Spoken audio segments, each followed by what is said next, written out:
자, 변음보살장으로 넘어갑니다. 자, 변음보살장에서 얘기하는 것은 뭔가 하면은, 여기에는, 정관, 황관, 적관을 응용하는 수행법을 얘기합니다. 응용편입니다. 자, 읽어볼게요. 변음보살의 마땅히 알라. 보살이 걸림없는 청정한 지혜, 모두 다 선정에서 만들어지니, 이게 아주 중요한 거. 선정에서 청정한 지혜가 난다. 그죠? 말하자면 사마타, 사마발제와 선나의 세 가지를 닦는 돈점법. 자, 이 돈점이 여기 나옵니다. 자, 여기 돈점이라는 게 나오는데, 쉽게 얘기해가지고, 원가가 가장 딱 맞는 상관이 중에서 어떤 게 딱 맞습니까? 원가의 성격과 딱 맞는 게 적관이죠. 그럼 적관하면 그게 돈이 되는 겁니다. 이야기하죠. 그렇지만 정관이라든지 황관을 하게 되면은 어떻게 됩니까? 거치는 게 있잖아요. 그 점이 되는 겁니다. 얘기하자면. 그러면 그것은 뭔가 막 바로 적관으로 바로 들어가는 거냐, 안 그러면 정관, 황관을 거쳐 들어가느냐 하는 것은 그 사람 근기하고 관련이 있는 겁니다. 얘기하자면. 나누면 25종류가 되나 시방의 모든 열의 3세 수행자 이 법으로 보리를 성취하나니 수식간의 깨달음을 얻는 이들과 참담법 수순하지 않는 사람은 돈점법인 이 법에서 제외된다네. 참담법을 수순하지 않는 사람들은 이 수행법에서는 제외가 된다. 이렇게 얘기를 합니다. 지혜로 살피는 것이 밝고 뚜렷하여 시비에 의욕이 없는 것을 변이라 하고 소리가 마음에서 생겨 매듭으로 바깥에서 뭉쳐진 것을 음이라고 한다. 그러니까 이제 소리가 마음에서 이렇게 막 생겼다는 이런 얘기죠. 말하자면 변음이란 뜻은 한 가지 음성으로 펼쳐진 차별 법문을 문득 한 번 들으며 그 뜻을 알아 잘 분별하여서 한 점 오해가 없다는 것을 의미한다. 자, 여기서 차별 법문을 문득 한 번 듣는다 이런 말은 뭔가 하면은 굉장히 체계적이다. 요즘 말하면은 아주 체계적이다. 여러분들도 이제 두루뭉실 하는 건 안 좋습니다.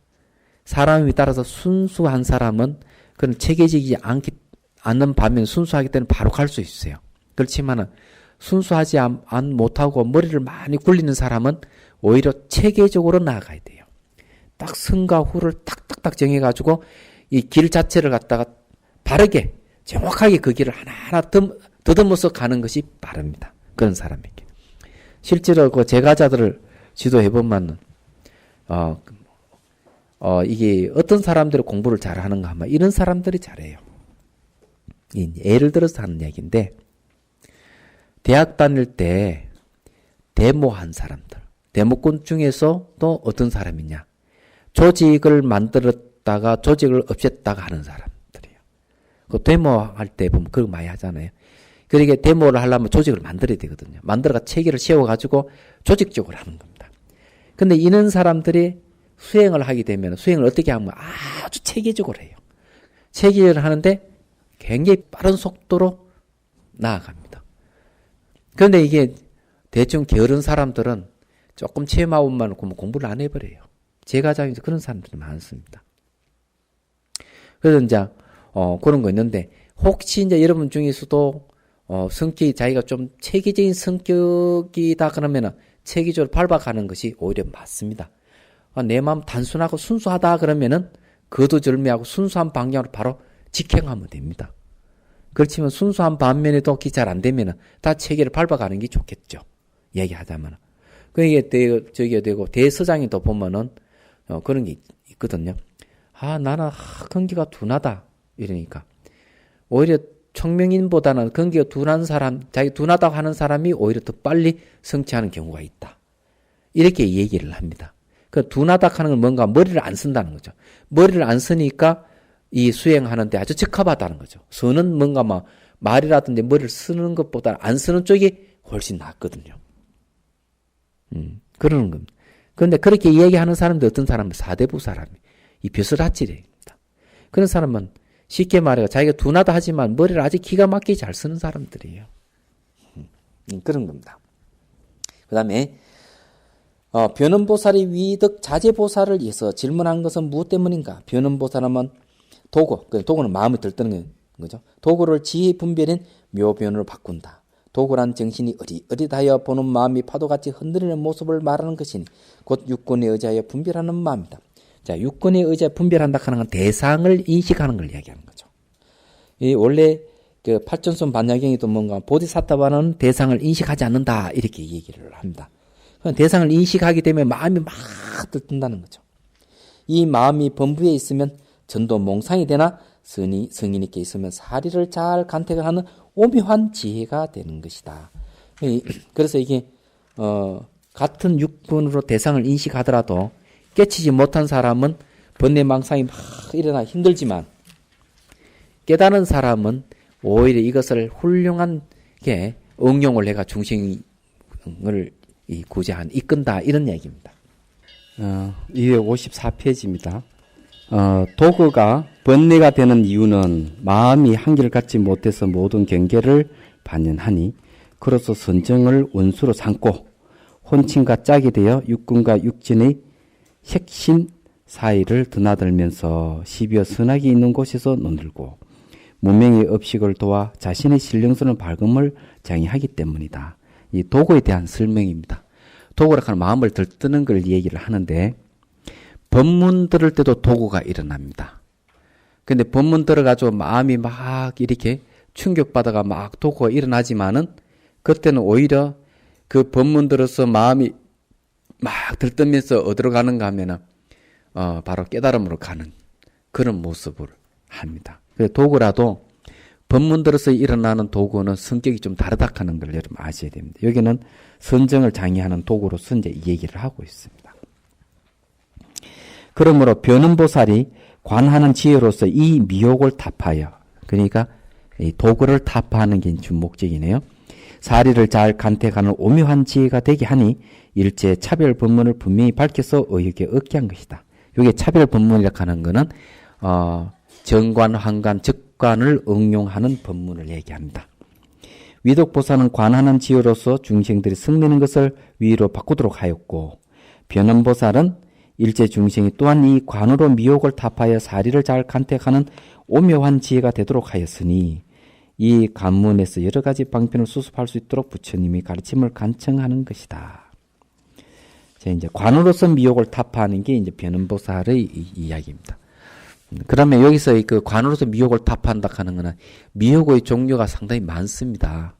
많기 때문에 이 상관을 이제 단수나 복수로 이래 해가지고 여러 가지 이제 그 미혹을 제거할 수 있는 방편을 베푸는 거예요. 이제 그 얘기 나옵니다. 변음장 가운데 25가지 수행법은 단복원으로 닦게 되니 이 때문에 중생으로 하여금 도구를 오묘한 분별력으로 바꾸게 한다.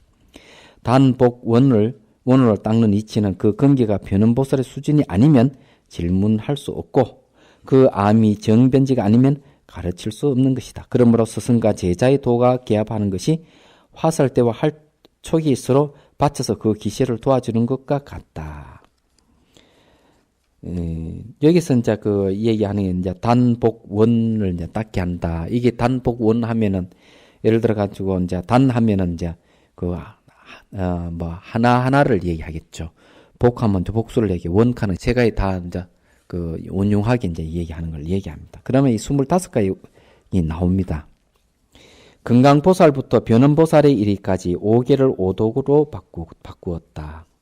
자, 5개라 하는 거는 의심, 담력, 어리석음, 성냄, 도구. 5덕이라 하는 신, 자비, 지혜, 위덕, 묘변 이렇게 되어 있습니다. 5개와 5덕이란 표현이 문장에는 비록 나타나지 않았더라도 보살의 이름에서 그 뜻이 드러나 있는 것을 볼 수 있고 질문하고 답변하는 말 사이에 그 뜻이 숨어 있어 독자들이 알 수밖에는 없습니다.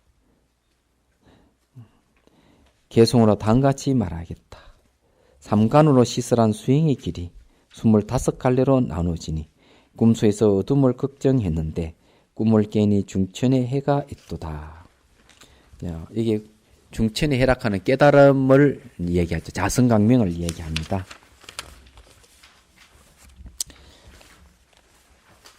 이제 그 경전을 보죠.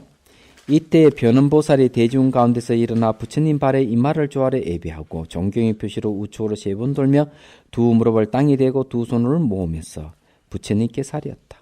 크게 자비로우신 세존이시여 이와 같은 법문은 참으로 해요합니다. 이제 상관에 의해서 이제 그 각성이 수순하는 걸 이제 얘기하죠. 그러기 해요하다는 거죠. 세존이시여 이 모든 방편을 일체 보살이 원광문에서 닦아 익히는데 몇 종류의 수습이 있는 것입니까? 바라옵건대 법회에 모인 대중들과 말세 중생들을 위하여 방편을 가르쳐 그들이 그 실상을 깨치도록 하여 주옵소서. 이 말을 마치고서 오치 투지하면 이와 같이 거듭 3번 청함으로 부처님의 가르침을 간청하였다.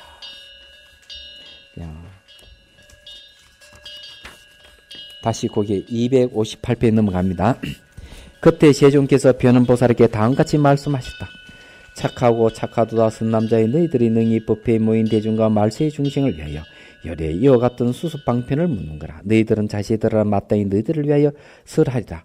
그러자 변음보살이 부처님 가르침을 받도록 환희하며 모든 대중과 함께 모교하니 부처님 말씀에 귀를 기울였다. 이제 이거는 뭐 다 그 아시니까. 그런데 여기서 그 앞에서 상관을 보이고 이제 근기에 따라서 25가지 수행법을 이제 펼쳐 보일 겁니다. 근데 이제 그 상관에 대해서 이제 한마디 더 말씀드릴게요. 이해를 하기 위해서 그런 건데요. 그전 시간에 제가 말씀드렸듯이 이 찻잔을 보고 찻잔을 부숴가는 입장에서는 정관. 다시 이제 그 뭐고 마치 씨앗이 사기 터듯이 부수진 걸 다시 이게 형상을 이루어가는 것은 황관. 그리고 이제 이 자체, 그러면서 이 자체가 그대로 적관이다. 이제 이렇게 비유를 들어서 얘기를 했는데, 혹시 여러분 성철 스님 법문 중에서 산은 산이요, 물은 물이로다 하는 게 어디에 나오는지 아십니까? 아시는 분 계세요?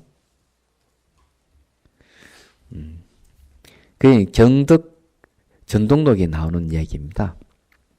그 어느 선사의 얘기는 제가 잊어버렸는데, 이 상관하고 이가 좀 관련이 있어요.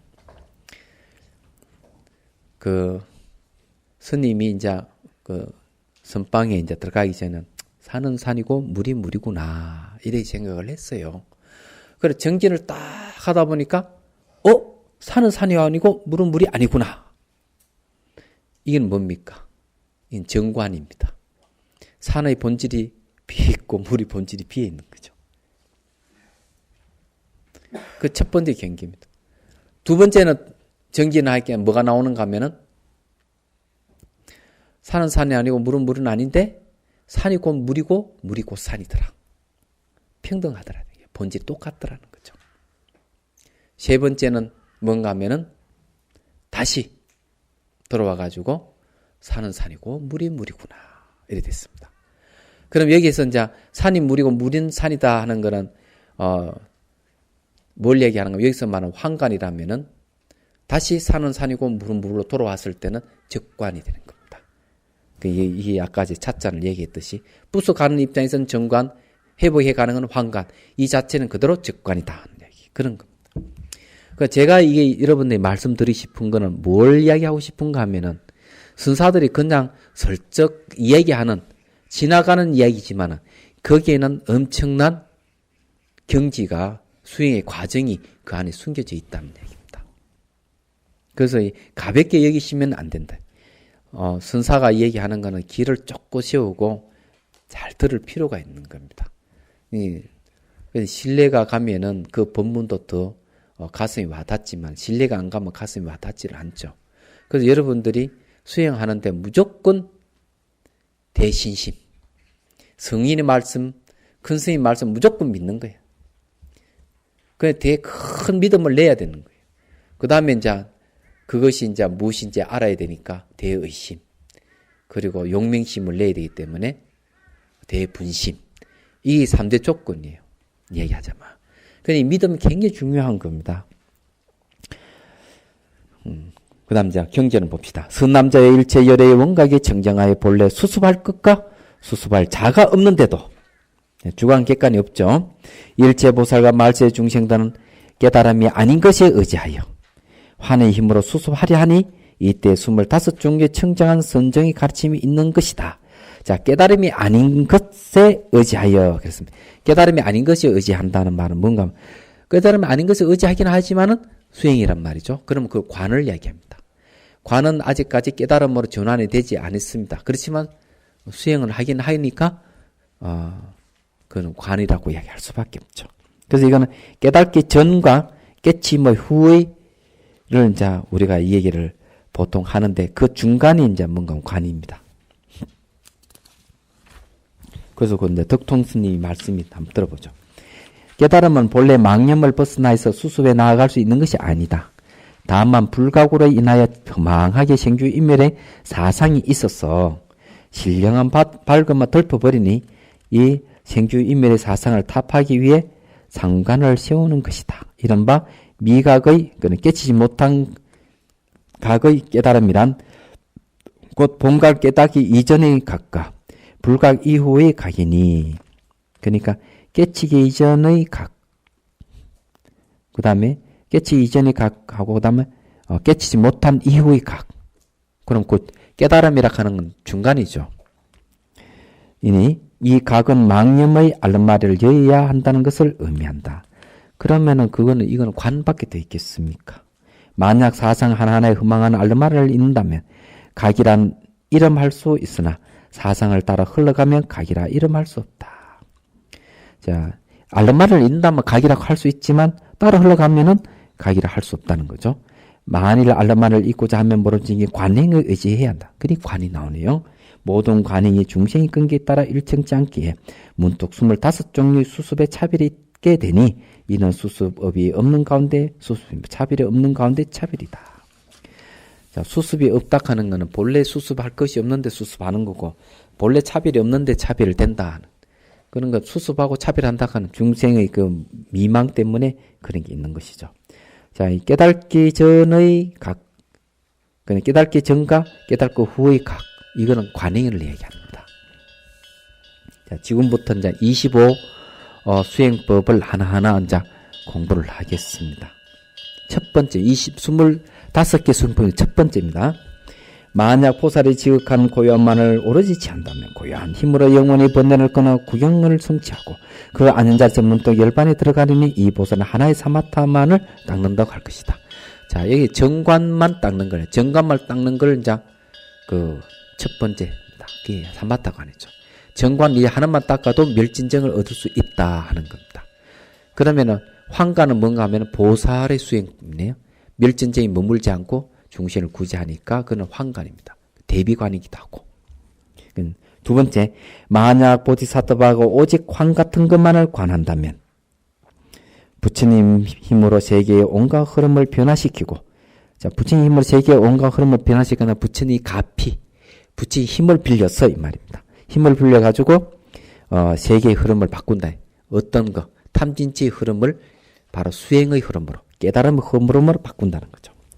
보살이 청정하고 오묘한 행을 갖춰 행하며 다른 이에서 고요한 생각과 지혜를 잃지 않나니 이 보살은 하나의 삼매발제만을 닦는다 할 것이다. 자, 이 삼매발제 닦는 이 보살이 이제 여기서는 두 번째입니다. 두 번째인데 쉽게 말해가지고 중생 구제하는 게 이제 여기서 환관입니다. 세 번째 수행입니다. 만약 보살이 오직 모든 환만을 멸하고 일체의 작용을 취하지 않으며 오로지 번뇌를 끊어 번뇌가 단다면 문득 실상을 정득하게 되니 이 보살은 하나의 선남만을 닦는다고 할 것이다. 자, 그래서 여기 이제 정관, 환관, 적관 이 세 가지를 얘기했습니다. 자, 네 번째입니다. 네 번째부터는 뭔가 하면은 사마타관을 응용한 수행이 나옵니다. 사마타관이 이제 중심이 되는 거죠. 만약 보살이 먼저 지극한 고요를 취하고 고요한 지혜로서 모든 환을 비추면 문득 이 가운데 보살행을 일으키게 되니 이 보살은 먼저 사마타를 닦고 나중에 삼의 발자를 닦는다고 할 것이다. 자, 여기 중요한 아주 지극한 고요한, 그러니까 고요를 취하고 고요한 지혜로서 하는 말이죠. 근데 고요한 마음 상태가 고요하지 못한 번뇌를 끊어 없애니까 고요함 그 상태가 바로 지혜가 되는 겁니다.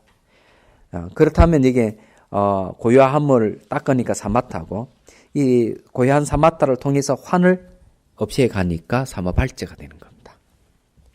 다섯 번째, 만약 보살이 고요한 지혜로 지극히 고요한 성품을 증득하면 문득 번뇌를 끊어 영원히 생사를 벗어나니 이 보살은 먼저 사마타를 닦고 나중에 선난을 닦는다고 할 것이다. 자, 고요한 성품을 증득했는데 고요한 성품이 또 어떤 역할을 하는 것만 번뇌를 끊어가는 역할을 해가 생사를 벗어나게 해버린다. 이죠. 그러면은 사마타를 통해서 선난을 얻게 된다. 이 다섯 번째예요. 여섯 번째, 만약 보살의 적정한 지혜를 가지고 다시 환원의 힘으로 여러 가지 변화를 나타내 모든 중생을 제도하며 나중에 번뇌를 끊어 정멸에 들어간다면 이 보살은 먼저 사마타를 닦고 중간에 삼번발제를 닦으면 나중에 선나를 닦는다 할 것이다. 자, 여기서 뭔가 하면은 적정한 지혜를 가지고 또 환의 힘으로 여러 가지 변화를 나타낸다 하는 거는 적정한 지혜는 정관이고 환의 힘으로 여러 가지 변화를 나타내는 거는 환관이에요. 그래가 그 중생을 제도하는 거죠. 그러면 나중에 이제 번뇌를 끊어가는 건 적관입니다.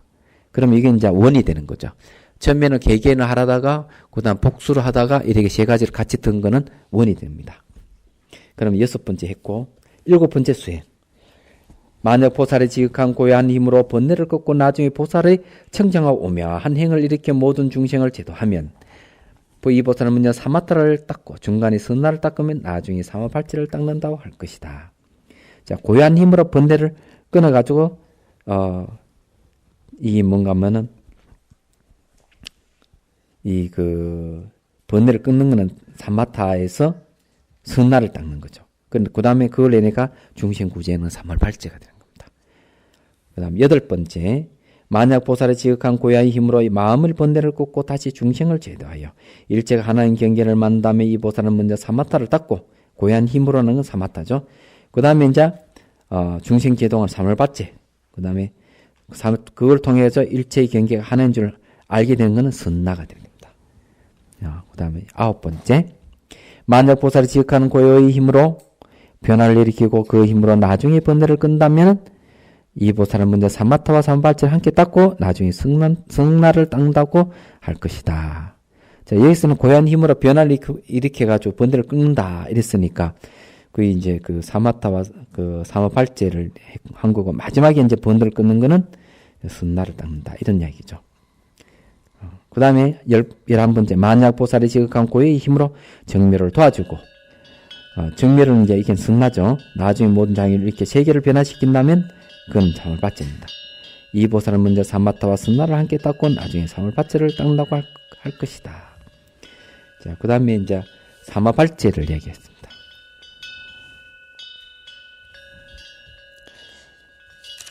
만약 보살을 변화시키는 힘으로 여러 가지 경계의 수순에 지극히 고요함을 취한 다음 이 보살은 먼저 사마발제를 닦고 나중에 사마타를 닦는다 할 것이다. 만약 보살이 변화시키는 힘으로 여러 가지 경계에서 정멸을 취한 다음 이 보살은 먼저 사마발제를 닦고 나중에 선나를 닦는다 할 것이다. 그러니 변화시키는 힘으로 이제 그 경계를 해서 정멸해버리면 어디 되겠습니까? 그 경계가 중생일 수 있으니까 그건 사마발제가 되는 거고 또 그걸 그러면서 이제 적정으로 가버리니까 선나가 되겠죠. 13번째. 만약 보살이 변화시키는 힘으로서 불사를 하고 적정에 안주하여 번뇌를 끈 다음에 이 보살은 먼저 사마발제를 닦고 중간에 사마타를 닦으면 나중에 선나를 닦는다고 할 것이다. 자, 중생을 변하는 힘은 사마발제에서 얘기하는 것이죠. 그러면서 이제 적정을 안주한다면 그거는 사마타를 닦는 거고 마지막에 번뇌를 끊는 거는 선나가 하는 거죠. 그 다음에 15번째, 만약 보살이 변화시키는 힘으로 방편을 삼아 지극히 고요와 정멸 이 두 가지에 수순하면 이 보살은 먼저 사마발제를 닦고 나중에 사마태와 선나를 함께 닦는다고 할 것이다. 쉽다. 16번째.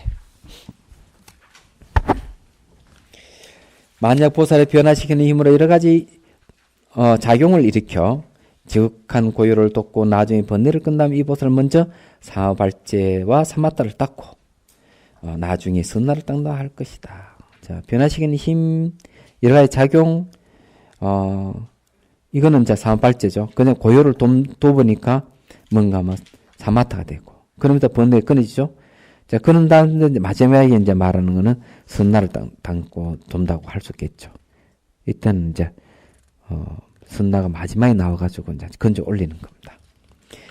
17번째. 만약 보살을 변화시키는 힘으로 정멸을 돕고 나중에 청정하고 조작이 없는 고요한 상주의 생각에 안주한다면 이 보살은 먼저 삼위발전의 선나를 함께 닦고 나중에 사마타를 닦는다 할 것이다. 그러니까 이거는 뭔가 하면은 변화시키는 힘, 삼위발전, 정멸하는 선나죠. 이렇게 이제 닦아갖고 최종적으로 이제 고요한 이 생각이 안주한다면은 조작이 없는데 그러면 이거는 정멸이 되죠. 그러면 이거는 이제 선나를 함께 사마타 삼발자와 선나를 함께 닦고 이제 사마타는 행복이 됩니다. 만약 보살이 18번째입니다. 정멸의 힘으로 지극한 고요를 일으켜 청정한 곳에 안주한다면 이 보살은 먼저 선나를 닦아 나중에 사마타를 닦는다고 할 것이다. 자, 정멸을 닦고 난 뒤에 이제 그 다음에 선나를 닦고 그 다음에 사마타를 닦는다. 이랬네요. 그 다음에 19번째. 만약 보살의 정멸의 힘으로 모든 작용을 일으켜 일체의 경계에서 적과 용으로서 수순하면 이 보살은 먼저 사마타를 닦고 선나를 닦고 나중에 삼미발제를 닦는다고 할 것이다. 20번째.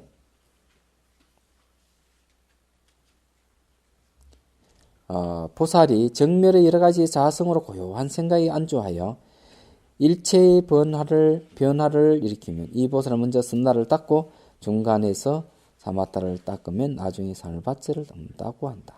제일 앞에 왜 보살이 등장했느냐. 정멸의 시작에서 정멸이 끝나버리는 겁니다. 이게 수행이라 하는 것은 정멸에서 나온 건 유전연기고 다시 본질에 들어가는 화밀연기가 되죠. 그 이야기를 하시는 겁니다. 그 다음에 이제 21번째. 이게 응용하는 게 쉽죠. 이게 뭐 어떻게 한다 하는 건 아실 거예요. 이걸 나중에 만일에 이런 공부를 많이 한다면 도표를 딱 만들어 벽에 딱 붙여 놓고 해야 될 거예요. 그러면 쉽게 됩니다. 만약 보살이 정멸의 힘으로써 조작이 없는 자성으로 일제 흐름의 청정한 경계를 일으켰어. 고요한 생각에 들어가면 이 보살은 먼저 선나를 닦고, 이제 정멸이니까요. 중간에 삼위발제를 닦고, 나중에 사마타를 닦는다고 할 것이다. 그 다음에 만약 보살이 정멸의 여러 가지 청정으로 고요한 생각에 안주하여 변화를 일으키면 이 보살은 먼저 선나를 닦고 나중에 사마타와 삼위발제 함께 닦는다고 할 것이다. 예, 안주와 변화를 함께 얘기하기 때문에 고요한 생각에 안주하는 사마타고 변화를 일으키는 것은 삼위발제입니다. 만약 보살의 정멸의 힘으로 지극한 고요를 도와 일체 변화를 일으키면 이 보살은 먼저 선나와 사마타를 닦고 나중에 삼위발제를 닦는다고 할 것이다. 24번째. 만약 보살의 정멸의 힘으로 변화를 도와 지극히 고요함 청명 경계의 시를 일으키면 이 보살은 먼저 선나와 삼위발제를 함께 닦고 나중에 사마타를 닦는다고 할 것이다. 자, 정멸의 힘으로 이제 변화를 누가 도와줘야 되겠죠? 도와주기만 하면은 이제 선나와 삼위발제를 함께 닦는다고 보면 된다. 이렇게 얘기죠. 마지막 25번째. 만약 보살의 원가의 지혜로 일체의 원만히 기압하여 모든 선과 상에서 각선을 벗어날 것이 없다면 이 보살은 상관을 엄만히 닦아 자선 정령심에 수순하다 할 것이다. 선남자 이것은 보살의 25 수행법이니 일체 수행의 보살의 수행이 이와 같은 것이다. 마지막 이거는 26번째 들어가지 않겠네요. 제가 11번이 2개가 있습니다. 거기에 262페이지 마지막에 11번째인데 263페이지도 위에도 11번째로 적혀 있습니다만은 그 순서로 바꿔야 됩니다. 11번째는 12번째입니다. 그러면은 이제 이게 어디 되는가 하면은 만약에 보살의 정멸이 하는 그 이전까지 밑에 세 절 이전까지가 이 25번째 나오는 겁니다. 밑에는 그냥 그거에 대한 결론이에요.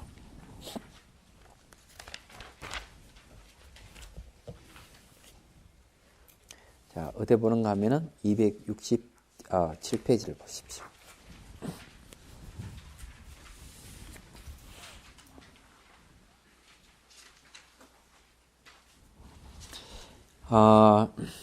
이는 무엇을 말하는가?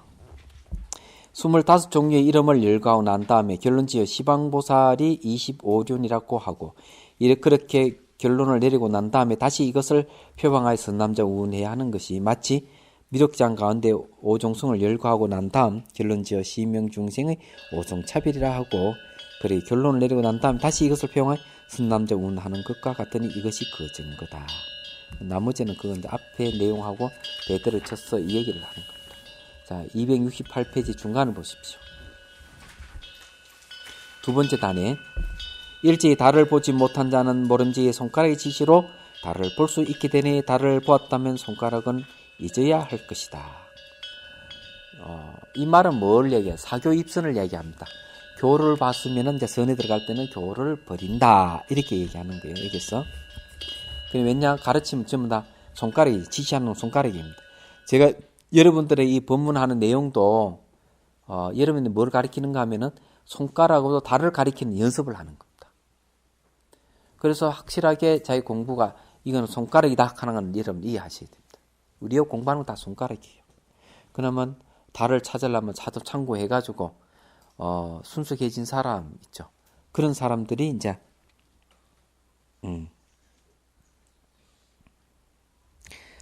봅시다. 달을 보았다면 손가락은 잊어야 할 것이다. 아직 깨달음을 정득하지 못한 자는 관을 닦아야 각을 정득하게 할 수 있게 되니 만약 각을 정득하였다면 관을 버려야 한다. 관도 하는 방편이라는 거죠. 버려지니까. 말하자면 강을 건너갈 때 반드시 뗏목을 써야 하나 강을 건너면 뗏목이 필요치 않다는 것이다. 자, 이제 깨달음을 얻어버리면은 이대 깨달음의 도구는 필요가 없다 하는 겁니다. 이 방편에 대한 얘기예요. 그 다음에 269페이지를 보십시오. 아주 중요한 얘기를 합니다. 부처님이 이미 25종류의 법륜을 보였으나 사람들 이 가르침을 진실로 삼고 이 관에 집착하여 원각을 정득했다고 할까 걱정돼요. 하기야 집착이가 나는 원각을 정득했다 이런 사람이 생기죠. 상상수련에서도 뭔가 하면은 몸 사라짐을 대각으로 합니다. 이게 깨달음이라고. 그렇지만 그게 아니죠. 아주 곤란하다는 거죠. 이와 같은 설이 있게 되는 것이다. 무슨 가정에 25가지 수행법이 모두 도에 들어가는 방편이니 방편을 빌려서 도에 들어간다는 것은 옳거니와 방편을 지켜 그 방편을 버리지 않는다면 옳지 못하기 때문이다. 예를 들어서 이제 얘기를 해보죠. 방편을 쓰면은 방편은 반드시 버려야 됩니다. 상상수련에서는 몸을 때려 부수고 없이 막 이런 몸이 사라져 버렸다 그러면은 때려 부수고 없이는 이 상상하는 이 방편을 버려야 되거든요. 그래서 몸이 다시 생기면 또 씁니다. 몸의 감가운 조건이 있나 조건이 사라지기 때문에 이거 몸을 때려 부수고 없이 백날 해봐도 없어졌다가 또 시간 지나면 또 생기버려 없어졌다 또 생기버려 이래버립니다. 근데 이게 몸을 관찰해가 몸이 다 사라지는 이걸 깨달음을 취급하면 곤란하다는 겁니다. 상상수련은 하지 마시라 하는 얘기예요. 그러면 이제 진짜 방편은 어떤 것이냐? 새가 하늘을 날아가도 새 자체 호응이 남지 않듯이 이렇게 해야 됩니다. 수행하면 방편은 반드시 버려야 됩니다. 그래서 이게 간법에도 난 이제 관하는 것을 버리고 염을 택하지 않습니까? 이유가 거기에 있는 겁니다. 그래 하여튼 방편을 버리지 못하면 아주 위험해진다. 때려 부수고 없애고 이래 하다가 몸이 없다가 또 지나면 또 생기거든요. 그러면 이걸 계속 반복하게 되는데 그래 반복하는 거는 뭔가 방편을 못 버린다는 거죠. 그럼 진짜 방편을 버리게 되려면 어떻게 되느냐. 몸이 텅 비어져가 이거 몸은 내라던 내 것이 아니다 확실히 자각을 합니다. 자각한 순간 몸이 비어지는데 형상 그대로 탁 비어져 있는 겁니다. 그러면 이게 의식이 깨 있을 때만 그런 현상이 생긴다면은 아직 불완전하지만 의식이 늘 깨 있는 상태라면은 몸은 늘 형상 그대로 늘 비어 있습니다. 그러면 그분에게는 방편이 필요 없는 거죠. 말하자면 늘 비어 있기 때문에. 그래서 이제 존재의 본질을 깨뜨려 봐야만 방편을 버릴 수 있게 된다 하는 걸 여러분 아셔야 됩니다. 자, 또 넘어가고요. 270페이지 보십시오.